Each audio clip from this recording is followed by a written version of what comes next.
इन friend job search YouTube channel में आपका स्वागत है। आज इस वीडियो में आप बात करने वाले हैं 22 मूवमेंट कंट्रोल ग्रुप सी की एग्ज़ाम के साथ साथ आपका स्किल टेस्ट भी होने वाला है। जो भी कैंडिडेट वहां पे एग्ज़ाम देने जा रहे हैं उनके साथ में ही स्किल टेस्ट करवा लिया जाएगा। आपको 2 से 3 दिन रुकने के लिए एडमिट कार्ड में भी बोला गया है और पिछली वीडियो में मैंने आपको नोटिफिकेशन में भी दिखाया था कि साथ में ही आपका स्किल टेस्ट होगा। तो जो भी कैंडिडेट वहाँ पे एग्ज़ाम देने जा रहे हैं, जो भी कैंडिडेट का स्किल टेस्ट में साथ में ही होगा तो उसकी भी जानकारी आपको होनी चाहिए। स्किल टेस्ट में क्या करवाया जाएगा, स्किल टेस्ट में भी फेल किया जाता है कैंडिडेट को। काफ़ी कैंडिडेट स्किल टेस्ट में ही फेल हो जाते हैं। मैंने एक वीडियो भी बनाया था आपके लिए जिसमें आरटीआई का जवाब में आपको दिया गया था।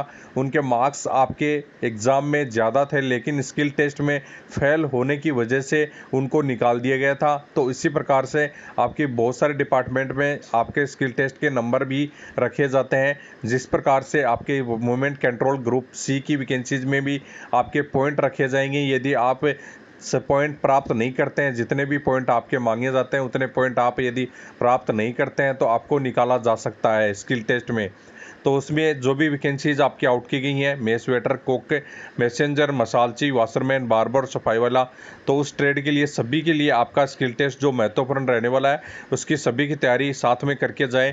क्योंकि आपकी जो भी तुरंत एग्ज़ाम करवाने के दूसरे दिन या तीसरे दिन ही आपका स्किल टेस्ट करवा लिया जाएगा। तो जिस कैंडिडेट के पास उस टाइम में टाइम नहीं बचेगा। काफ़ी कैंडिडेट के मैसेज आ रहे थे कि स्टेट वाइज क्या इसकी मेरिट रहेगी। तो आपको मैं बता दूं, डिफेंस की कोई भी वैकेंसीज आपकी आउट की जाती हैं, सेंट्रल गवर्नमेंट की जितनी भी वैकेंसीज हैं उसमें स्टेट लेवल की कोई भी आपकी वैकेंसीज नहीं रहती हैं। जो भी आपकी डिफेंस की वैकेंसीज आपकी आउट की जा रही हैं उनमें सभी में आपकी ऑल इंडिया की वैकेंसीज हैं, न कि कोई स्टेट लेवल की आपकी वैकेंसीज हैं। उसमें कोई भी स्टेट लेवल पे आपकी वैकेंसीज जारी नहीं होती हैं और न ही स्टेट लेवल पे आपकी कोई मेरिट निकलती है।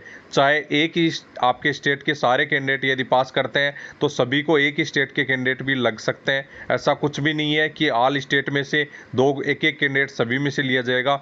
कहीं भी नहीं लिखा हुआ है। आपकी मेरिट है वो आपके जो भी मार्क्स है उनके आधार पर निकलेगी, न कि आप जितने भी कैंडिडेट ऐसे हैं जो सोच रहे हैं कि स्टेट लेवल पे उनका सिलेक्शन हो जाएगा, उनकी मेरिट कम रहेगी, उनका सिलेक्शन हो सकता है, स्टेट लेवल पे कम कैंडिडेट देखने को मिल रहे हैं, तो ऐसा बिल्कुल भी ना सोचें। स्टेट लेवल पे आपका कोई भी मेरिट नहीं निकलने वाला है और सेंट्रल गवर्नमेंट की वैकेंसी है, सेंट्रल लेवल पे आपका जो भी है रिक्रूटमेंट का मेरिट निकलेगा, चाहे एक ही स्टेट के सारे कैंडिडेट क्यों ना हो उसमें। तो आप देख सकते हैं उसी हिसाब से आप तैयारी करके। पहली ट्रेड आपकी है एमटीएस सफाई वाले की ट्रेड, जिसमें क्या का आपका स्किल टेस्ट में करवाया जा सकता है। तो उसके लिए कंप्लीट जानकारी लेने वाले हैं। पहले आपका जो भी नॉर्मल आपका ट्रेड है उसमें नॉर्मल आपसे जैसे आपकी जो भी ट्रेड है सफाई वाला, तो सफाई वाले में सभी संबंधित सफाई के सामान का आपको कंप्लीट नॉलेज होना चाहिए। जिसमें झाड़ू कैसे पकड़ते हैं, झाड़ू के प्रकार कितने होते हैं, सफाई करने के तरीके कितने होते हैं, ये सभी चीज़ें आपसे पहले पूछ सकते हैं। अहम बातें आपकी होनी चाहिए। आपको जैसे तो रूम आपके कहाँ से स्टार्ट करेंगे सफाई, उसकी कहाँ से स्टार्ट करेंगे, तो फर्श से स्टार्ट करेंगे या ऊपर से। तो आपको उसी चीज़ों को आपको ध्यान में रखना है कि जैसे ऊपर से स्टार्ट करते हुए आप फर्श तक पहुँचेंगे, तो ये आपको बिल्कुल ध्यान रखना है। उसके बाद में आपका कुछ केमिकल्स के बारे में आपको नॉलेज होना चाहिए। सफाई से संबंधित जितने भी केमिकल्स हैं, टॉयलेट क्लीनर है, सारे आपको टॉयलेट से संबंधित भी सफाई आपको करनी होगी। टॉयलेट में ले जाकर भी आपको सफाई करवाई जाएंगी, वहाँ से भी आपकी सफाई देखी जाएगी। और जितने भी फर्श वगैरह है, बरांडा वगैरह, मतलब आपका जितना भी आपका एरिया है, जितना भी साफ सफाई के लिए झाड़ू आपको वहाँ पे लगवाई जा सकती है। तो ये सभी चीज़ें आपको पता होनी चाहिए और केमिकल की पहचान आपको करनी होनी चाहिए। कौन सा केमिकल कहाँ यूज होगा और कौन से आपके फर्श के लिए, कौन सा पोछे के लिए, उसी प्रकार से आपके सभी केमिकल्स का आपको नाम पता होना चाहिए। केमिकल का उपयोग, डस्टबिन के बारे में पूछा जाएगा।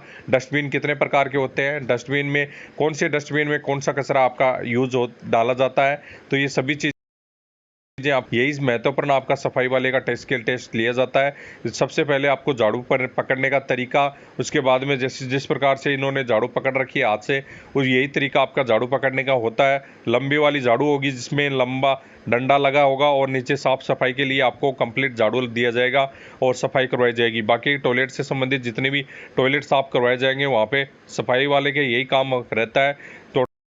इसकी कट ऑफ लगभग 75 या 70-80 की समथिंग आपकी रहती है, यदि जब तक कोई उचित अनुचित साधनों का उपयोग नहीं किया जाता है। नहीं तो आपकी 95 से भी ज़्यादा आपकी मेरिट जा सकती है। इसमें आपकी जो भी कट ऑफ रहती है लगभग आपकी 85 और 75 के बीच में आपकी रहेगी। जो भी लास्ट मेरिट आपकी रहेगी, जैसे 85 के समथिंग जो भी आपके यूआर कैंडिडेट के लिए, बाकी की SC/ST कैटेगरी और एक्स सर्विसमैन कैटेगरी के लिए तो आपकी 60 पे भी आपकी मेरिट रह जाती है। तो उसमें इसी से आपसे आप तैयारी करके जाएं और स्किल टेस्ट में सभी चीज़ों का ध्यान रखें। यही आपसे सभी से पूछा जाता है, यही आपसे करवाई जाती हैं। तो ये आपके जो पुरानी जो भी स्किल टेस्ट हुए हैं उनके आधार पर ये आपको बताया गया है। बाकी की प्रेजेंटिंग अफसर पर डिपेंड करता है, वो इससे ज़्यादा भी आपको जो कुछ भी करवाया जा सकता है और पूछा भी जा सकता है। सफाई से संबंधित पूरा ज्ञान आप लेके जाएं। उसके बाद में आपकी मसालची पोस्ट इसमें आपकी आउट की गई थी, जिसमें टोटल आपकी 11 पोस्ट रहने वाली हैं। काफ़ी कैंडिडेट मैसेज कर रहे थे कि मसालची क्या होता है। काफ़ी कैंडिडेट के अजीब जवाब सुन के मुझे भी हंसी आ रही थी। मसालची बोला मसालों को संभालने वाला मसालची होता है, ऐसा कुछ भी नहीं है। मसालची आपका जो रहता है, इसमें आर्मी में जो मसालची रहता है प्लेट धोने वाला, असली जो रूप है उसका बर्तन धोने वाला।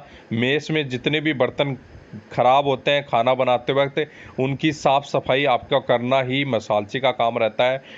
मतलब आपके कभी आपने शादी ब्याह में देखे होंगे, बर्तन मांजने वाला जो होता है, बर्तन साफ करने वाला होता है, वही मसालची आर्मी में बोला जाता है। उसका मेन काम यही रहता है। मतलब आपको बर्तन दिए जाएंगे और मेस की साफ़ सफाई करवाई जाएगी। मेस में साफ़ सफाई से संबंधित जितने भी आपको केमिकल हैं वो यूज़ आपको पता होना चाहिए। मेस में कैसे साफ़ सफाई है, खाना बनने के तुरंत बाद में पूरी कंप्लीट मेस की सफाई करनी, खाना खाने के बाद में जितनी भी डाइनिंग टेबल है, डाइनिंग हॉल है, उनकी साफ़ सफाई करनी, और जितने भी बर्तन होते हैं गंदे, जितने भी बर्तन होंगे उनकी कंप्लीट साफ़ सफाई करना। साथ में ही आपको एक काम और करना पड़ता है, मसालची को सब्जी कटिंग भी आपको करवाई जा सकती है। जैसे मेस वेटर, वाटर कैरियर, जैसे आपकी BSF रेडियो, BSF वगैरह या अदर जो भी पैरामिलिट्री फोर्स में वाटर कैरियर के नाम से आपका बोला जाता है, उसी हिसाब से सेम आपका इसमें भी मसालची बोलते हैं आर्मी में। मतलब खाने बनाने में जो भी हेल्प भी हो आपकी करवाई जा सकती है, जिसमें आपका सब्जी काटना है, बाकी की आपका रोटी बेलना के लिए भी आपको बोला जा सकता है। काफ़ी जगह आपके जैसे कुक की हेल्प करने के लिए बोला जा सकता है, जिसमें आपकी ये चीज़ें आपको महत्वपूर्ण रहती हैं। बाकी की मेन काम आपका जो है बर्तन मांजना, बर्तन साफ करना और मेस की साफ़ सफाई रखना। यही आपका मेस का जो भी क्षेत्र है उसमें सब कंप्लीट आपको ही सफाई करनी होगी, और कंप्लीट डाइनिंग हॉल वगैरह की कंप्लीट लेआउट करना वगैरह लगाना, ये सभी चीज़ें आपको करना होगा। ये मेन आपका काम रहता है। बर्तन आपको दिए जाएंगे, बर्तनों की आपको साफ़ सफाई कैसे करना है, उन पर कौन सा केमिकल लगाना है, कौन से पाउडर, कौन से आपका सर्फ यूज होता है या कौन सा आपका साबुन उस पर यूज़ होता है, सभी चीज़ों से आपसे पूछा जाएगा। ये सभी चीज़ें आपको पता होनी चाहिए। मेस खाना बनने के बाद में कौन से केमिकल से पोछा लगता है और कौन से वहाँ पे ऐसा सफाई के टाइम के बाद में जैसे आपका बर्तन यूज़ होते हैं, वहाँ पे साफ़ सफाई होने के बाद में आप पे कौन सा पाउडर डाला जाता है, ब्लीचिंग पाउडर जैसे आपका छिड़का जाता है आसपास के एरिया में। यदि गंदगी होती है जहाँ पे भी मेस के आसपास के एरिया में ब्लीचिंग पाउडर का आपका डाला जाता है, तो ये चीज़ें आपको पता होनी चाहिए। यही संबंधित आपसे सभी काम करवाया जाएगा। उससे संबंधित आपको जैसे पहले मैं ये आपको बताया है, ये पूरे कंप्लीट काम पहले के जो भी स्किल टेस्ट हुए हैं बहुत सारी यूनिटों में, उसके आधार पर बताया। बाकी की प्रेजेंटिंग अफसर पे डिपेंड करता है, वो आपसे अदर भी कुछ काम करवाया जा सकता है, लेकिन संबंधित आपके मेस या मेस से जो भी आपके से संबंधित या आपके जो भी मेस के संबंधित जो भी आइटम है उनसे संबंधित आपका काम करवाया जाएगा। तो इससे संबंधित अदर भी ज्ञान आप लेके जा। उसके बाद में कुक की एग्ज़ाम है। कुक में 51 आपके कैंडिडेट के लिए आपका ज्वाइनिंग होने वाला है। 51 पोस्ट आपकी निकाली गई थी। सबसे ज़्यादा पोस्ट आपकी कुक में ट्रेड में ही है। बहुत सारे कैंडिडेट नहीं मिलने वाले हैं। आपको मैं बता दूं 22 तारीख को और भी बहुत बड़ी एग्ज़ाम्स है सेंटर में, बहुत सारे सेंटर में आपके एग्ज़ाम है। जिनके भी एडमिट कार्ड आए हैं लगभग 60 से ऊपर ही एडमिट कार्ड जारी किए गए हैं। बाकी की वहाँ पे आपकी जो अटेंडेंस है वो 70% के समथिंग ही होगी। आपके पूरे कैंडिडेट वहाँ पे नहीं पहुँचने वाले हैं। तो कैंडिडेट के पास मौका अच्छा है, आपने अच्छे से तैयारी यदि की है और स्किल टेस्ट अच्छे से दे पाएंगे तो आराम से आपका सिलेक्शन हो जाएगा। कुक में आपको 100% किया जाता है। यदि आपको कुकिंग से संबंधित अनुभव नहीं है तो आपको 100% फेल किया जा सकता है। कुक का आपका काम मेन रहता है अपने खुद की साफ़ सफाई रखना। पहले तो सबसे पहले आपके नाखून कटे होने चाहिए, आपका बाल छोटे होने चाहिए और बिल्कुल हाथ साफ़ सुथरे होने चाहिए। बाल जितने भी आपका हाथ वगैरह की साफ़ सफाई है या अपने खुद की शरीर की सफाई है, उसके बारे में खुद का आपको मेंटेन करके जाना है। सबसे पहले आपकी यही काम रहता है। आपको मैं बता दूं, जो भी कुक होते हैं, जो भी आर्मी में सिविल हो चाहे कोई भी, सभी कुक का मेडिकल हर महीने जॉब करने के बाद में यदि आप लग जाएंगे, पहले आपका मेडिकल सिविल अस्पताल से करवाया जाएगा, लेकिन आपको यदि जॉब लग जाते हैं तो हर महीने आपका मेडिकल आर्मी में करवाया जाएगा। वहाँ से आपकी रिपोर्ट जाती है कि आप मेस में खाना बनाने लायक हैं कि नहीं है। तो आपको बता दूं, कुक की ट्रेड ऐसी है, उसमें सबसे पहले आपको खुद को मेंटेन रखना सबसे बड़ा ज़रूरी है। खुद का आपका ध्यान रखना, खुद बिल्कुल साफ़ सुथरे होने चाहिए, क्योंकि खाने के संबंधित यदि किसी प्रकार की आप बरतते हैं, गलती करते हैं, किसी प्रकार की आपको ऐसी चीज़ें करते हैं, यदि खुद को साफ़ नहीं रखते हैं और गलती से कोई भी खाना आपका ख़राब बन गया, तो कितने लोग आपसे बीमार हो सकते हैं किसी भी प्रकार की बीमारी से। तो ये चीज़ें आपको बिल्कुल ध्यान रखना है। ये सबसे पहले आपका देखा जाता है। उसके बाद में प्रॉपर तरीके से आपके ड्रेस आप खुद लेके जा सकते हैं। साथ में सर के पर कोई भी बाल नहीं गिरे, इसके लिए आपको टोपी लगाई जाती है, और जो भी आपके कपड़े गंदे नहीं हुए उसके लिए आपके सामने सफ़ेद कपड़ा बांधा जाता है। तो ये चीज़ें आपको साथ में लेके जा सकते हैं यदि कोई लेना चाहता है, और या वहाँ पे भी उपलब्ध करवाई जाती हैं, तो वहाँ से भी आपको इन चीज़ों का ध्यान रखना है। बाकी के खाना बनाने के साथ साथ आपको चीज़ों को बताऊँ, लेआउट करना, खाने को लेआउट कैसे करते हैं, ये बहुत ही महत्वपूर्ण चीज़ रहती है कुक के लिए। जैसे कि आपको सलाद कटवाया गया, तो सलाद में आपको कटिंग करने आनी चाहिए। जैसे प्याज की कटिंग किस प्रकार से करते हैं, खीरे की कटार से करते हैं, एक शेप में आपके पता होना चाहिए कि जैसे कुक का काम आपसे स्टार्ट करवाते हैं, तो ये चीज़ें महत्वपूर्ण रखते हैं कि कैसे आप उसको कटिंग करते हैं, कैसे उसका ध्यान रखते हैं, किस हिसाब से आप उस चीज़ को काटते हैं। तो ये चीज़ें बहुत ही महत्वपूर्ण रखती हैं। बाकी की आपके बेंच बनाए जाते हैं 10-10 कैंडिडेट के या 5-5 कैंडिडेट के, उनको आपको एक रेसिपी दी जाएगी कोई भी। जैसे आपको दाल चावल बनाना है, रोटी सब्जी बनानी है, या जो भी अंडा कड़ी वगैरह बनानी है, ढोकले बनाने हैं, उसके बाद में पोहा बनाना है। दाल चावल हर दिन आपके मेस में बनते हैं, तो इसका चीज़ों का बिल्कुल ध्यान रखना है। ये सभी चीज़ें आपसे बनवाई जा सकती हैं। जो भी ये चीज़ें होती हैं, ये मेस में आपके नाश्ते में बनती हैं। पूड़ी बनाना आपको, ये सभी चीज़ें आपको, छोला की सब्जी, आप किसी प्रकार की अलग भिंडी की सब्जी है, चाहे अदर किसी भी प्रकार की सब्जी है, वो सभी आपको बनानी आनी चाहिए। इन चीज़ों का बिल्कुल आपको ध्यान रखना है। बाकी की यदि आपको सबसे पहले आपकी स्किल देखता है, स्किल आपको मतलब ये है कि आपको खुद को कितना प्रकार से चीज़ों का मतलब तरीका आता है, आपको रेसिपी आती है, ये चीज़ें आपसे होनी चाहिए। आप अच्छी बनाते हैं, ख़राब बनाते हैं, वो अलग की बात है, लेकिन रेसिपी आपको आनी चाहिए कि किस प्रकार से चीज़ बननी है, पहले वो चीज़ें आपको महत्वपूर्ण रखती हैं। तो ये आप सभी चीज़ों के बारे में नॉलेज आपको बिल्कुल लेके जाना है। बाकी की मैं आपको बता दूं, सब्जियों के बारे में कंप्लीट नॉलेज होना चाहिए। इंग्लिश हिंदी में उनके नाम आपको पता होना चाहिए। दाल मसाले, इन सभी के नाम आपको पता होने चाहिए कि आप जैसे देखते का दिखाते ही आपको पता होना चाहिए कि ये कौन सा मसाला है और कौन सी दाल है, कौन सा आपको चावल है, ये सभी चीज़ें आपको पता होनी चाहिए। आटा कौन सा है, मैदा कौन सी चीज़ों का नॉलेज आपको होगा, तो ही आपसे कुक का स्किल टेस्ट पास कर सकते हैं।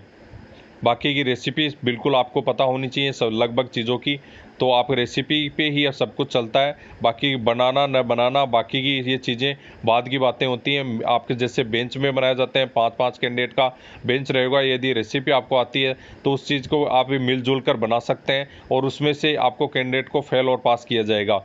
आपको किस में आपको बेंच का जो अच्छा खाना बनेगा, और यदि अच्छे से आपको रेसिपी पता है उस चीज़ की, तो आप अच्छे से कुछ चीज़ को बना सकते हैं, आपको कोई भी प्रॉब्लम नहीं आएगी। इसलिए जो भी कैंडिडेट कुक के लिए जा रहे हैं, स्किल टेस्ट के लिए बहुत ही चीज़ें महत्वपूर्ण है कि साफ़ सफाई, खाने से संबंधित जितना भी ज्ञान है, आपकी दाल जो भी है उनसे संबंधित चाहे मसाले हैं उनके आपको पहचानना, सब चीज़ें आपको आनी चाहिए।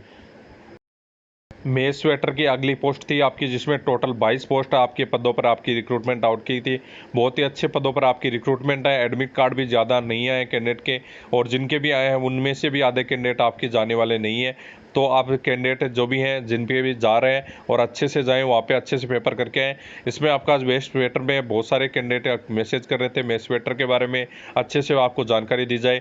तो मेस वेटर का काम आपने खुद भी होटल में भी देखा होगा, और अदर यदि आपने आदि शादी ब्याहों में भी आजकल मेस वेटर आपके आते हैं, जो वेटर जिसको बोलते हैं, वो भी खाना परोसते हैं। तो आपका खाना परोसना, खाने से संबंधित साफ सफाई सबसे पहले आपकी ज़रूरी है। खुद की साफ सफाई, जैसे इन्होंने अपना आगे अप्रन पहना हुआ, अप्रन मतलब कपड़ा पहना हुआ, सर पे केप आपको ज़रूरी है। ये चीज़ें सबसे पहले आपकी देखी जाती हैं। खुद की साफ सफाई मतलब खुद आप नाखून कटे होने चाहिए, आपके बाल छोटे होने चाहिए, ये सभी चीज़ें आपकी देखी जाती है। खुद के हाथ वगैरह साफ आपके होने चाहिए। ये चीज़ें सबसे पहले आपकी देखी जाती हैं। जो भी खाने से संबंधित जितनी भी चीज़ें हैं उनमें खुद की साफ सफाई सबसे पहले ज़रूरी आपकी होती है। मेस वेटर का मेन काम रहता है खाना बनाना, किससे जो भी होता है उसको लेआउट करना, मतलब खाना बना हुआ है तो उसको जो भी बर्तन है उनमें डालकर लेआउट करना, जो भी जगह है वहाँ पे रखना। उसके बाद में खाने को परोसना। यदि खाने के परोसने के अलावा यदि आपको टेबल पे जो भी बर्तन है वो लेआउट करने, जितने भी प्लेट वगैरह, जैसे अफसर मेस है तो वहाँ पे क्या है, सभी के लिए अफसर्स के लिए लेआउट करनी पड़ती है, प्लेट सभी रखनी पड़ती हैं।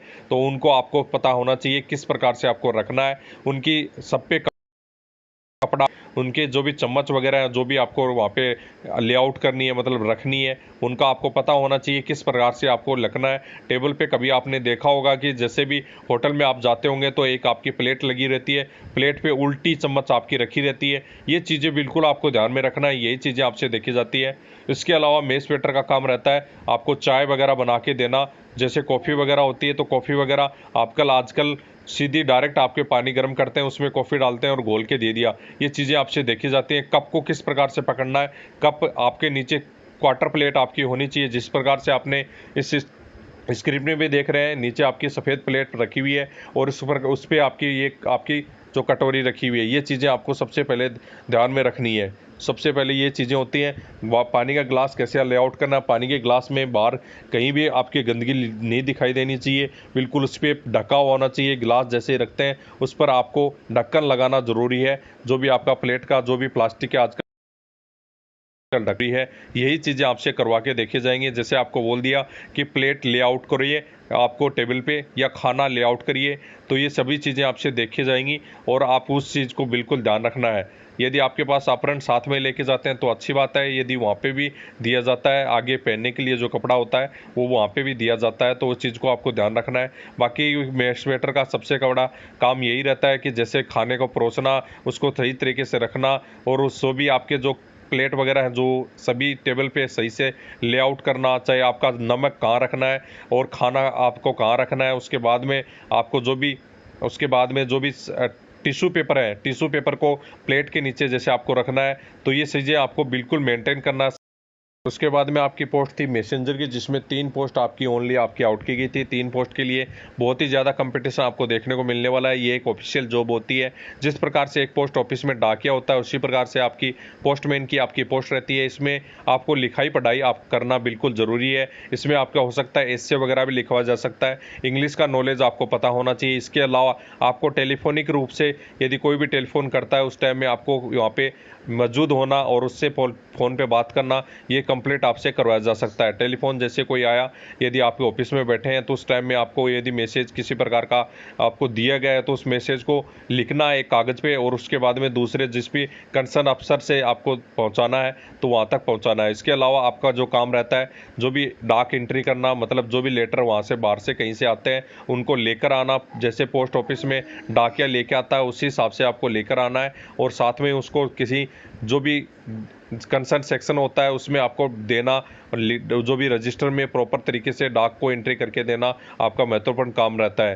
तो ये जैसे आप देख सकते हैं कंप्लीट स्टाम्पिंग करता है, और उस पर कंप्लीट जो भी है पोस्ट ऑफिस से जिस प्रकार से डाक लेके आते हैं उस हिसाब से डाक लेके आना है। इसमें साइकिलिंग ये आपसे करवाई जा सकती है। साइकिलिंग का काम नॉलेज आपका होना चाहिए। कई आपके डिपार्टमेंट होते हैं उसमें साइकिलिंग करवाई जाती है, क्योंकि डाक लाते वक्त साइकिल का उपयोग आपसे करवाया जा सकता है। या बैग आपको दिया जाएगा, ब्रीफ केस दिया जाएगा, जैसे सूटकेस भी दिया जाता है, तो उसमें कैसे आपको आपको डाक से प्रॉपर रखनी है, आपकी डाक एंट्री आप रजिस्टर में किस प्रकार से करेंगे, ये सभी चीज़ें आपसे पूछी जाती हैं। तो इससे संबंधित आप जो भी लिखाई पढ़ाई या एस्से वगैरह भी आप तैयार करके जा सकते हैं। इंग्लिश का नॉलेज आपको होना चाहिए, आपसे इंग्लिश भी पढ़वाई देखी जा सकती है, ये आपका मैसेंजर के लिए। तो जो भी कैंडिडेट है इससे संबंधित आप कंप्लीट काम देकर जा सकते हैं। उसके बाद में आपकी पोस्ट आती है बार्बर की, जिसमें 9 पोस्ट आपकी आउट की गई हैं, जिसमें अभी अच्छी खासी पोस्ट रहने वाली है। बहुत ही कम कैंडिडेट इसमें देखने को मिल रहे हैं, इसकी कट ऑफ कम आपकी जाने वाली है। इसमें स्किल टेस्ट बहुत ही महत्वपूर्ण रहता है। कटिंग जब तक आप नहीं कर पाते हैं, इसका महत्वपूर्ण काम आपका कटिंग करना, दाढ़ी बनाना, यही दोनों काम आपके महत्वपूर्ण होते हैं।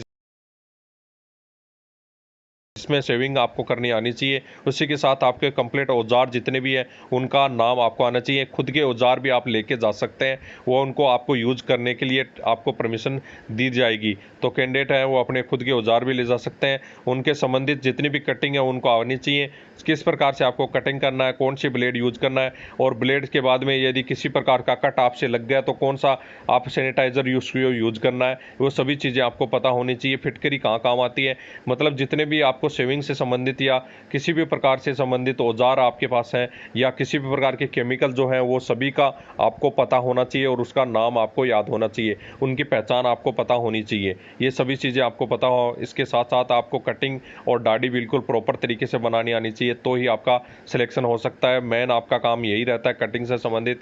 तो जो भी कैंडिडेट है अपनी पूरी कंप्लीट तैयारी के साथ जाएं। जो भी औजार हैं उनके कंप्लीट नाम, जो भी केमिकल है उनके नाम सभी पता आपको होना चाहिए। ये सभी चीज़ें आपसे करवाई जा।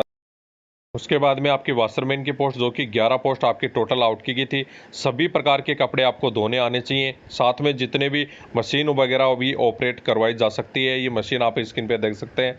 ये मशीन का भी आपको नॉलेज लेके जाना है। बाकी लगभग चांस नहीं रहता है कि ऑपरेट करवा के देखी जाएगी। वैसे आपके हाथ से ही कपड़े धुलवाए जाएंगे, लेकिन हाथ से कपड़े धुलवाने के लिए जितने भी साबुन है, उनका डिटर्जेंट है, जितने भी केमिकल्स हैं, उनका उपयोग आपको आना चाहिए। आजकल बहुत सारे प्रकार के केमिकल्स आपके आ रहे हैं, जैसे आपको गर्मी के टाइम में कौन से कपड़े धोते वक्त कौन सा डिटर्जेंट यूज करना है, सर्दी के कपड़े वूलन के कपड़े होते हैं उनको यूज करने के लिए कौन सा कपड़ा आपको यूज, जो भी केमिकल यूज करना है।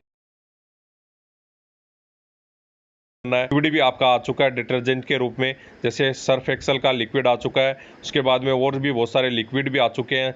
आप डिटर्जेंट के साथ साथ में आपका साबुन कितने प्रकार के होते हैं, उसी प्रकार के आपके सभी डिटर्जेंट के साथ साथ क्या क्या यूज करते हैं, ये सभी चीज़ें आपको पता होनी चाहिए। जैसे आपका ज़्यादा कोई गहरा दाग है तो आयरन भी आपके से करवाई जाती है। आयरन बिल्कुल आपको प्रॉपर तरीके से करना चाहिए, जलनी नहीं चाहिए। कोई भी कपड़ा यदि जल गया किसी भी प्रकार से तो आपको बिल्कुल निकाल दिया जाएगा। ये आपको आयरन बिल्कुल तरीके से आपको आनी चाहिए। किसे फोल्डिंग करना है कपड़े को, ये सभी चीज़ें आपसे देखी जाती हैं। कपड़े से संबंधित कंप्लीट आपको नॉलेज होना चाहिए। कौन सा कपड़ा पे कौन से टेम्परेचर तक आप मशीन को यूज कर सकते हैं, जैसे आपकी जो प्रेस कर सकते हैं, ये सभी चीज़ें आपको बिल्कुल पता होनी चाहिए। कौन सा कपड़े पे दाग लग गया तो किस प्रकार से आपको यूज करके आपको हटाया जा सकता है, ये सभी चीज़ें आपसे पूछी जाती हैं। तो वॉशिंग से संबंधित जितने भी आपको नॉलेज है वो आप लेके जाए।